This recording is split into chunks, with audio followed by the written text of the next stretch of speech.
The decision by a grand jury not to charge a white police officer for shooting a black man dead in Ferguson, Missouri, has sparked further violence. Here are some of the report's findings. Officer Wilson was attending an emergency involving a child at 11:45 a.m.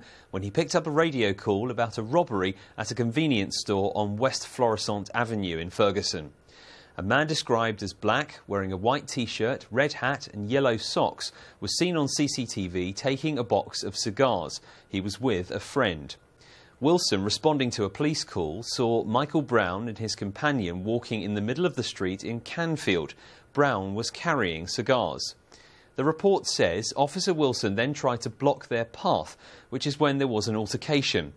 This is where, according to the grand jury, the version of events by witnesses differed wildly.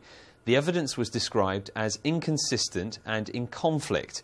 Some described seeing Brown and Wilson tussling and wrestling. Some claimed the two had an earlier encounter. Tests found Brown's blood and DNA on the outside of the driver's door of Wilson's car, outside the rear passenger door and inside the driver's doors, as well as on the officer's thigh, shirt and weapon. The report says 2 shots were fired while the officer was still in the vehicle. Wilson said Brown reached for his gun and he feared for his life. Michael Brown ran off down Canfield Street. Near the corner with Copper Creek, he stopped and Wilson fired at him.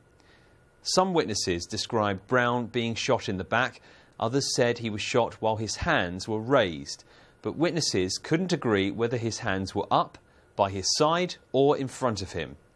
Analysis by experts found Brown had 6 or 7 wounds, including on his right arm, chest, forehead and the top of his head, but not the back.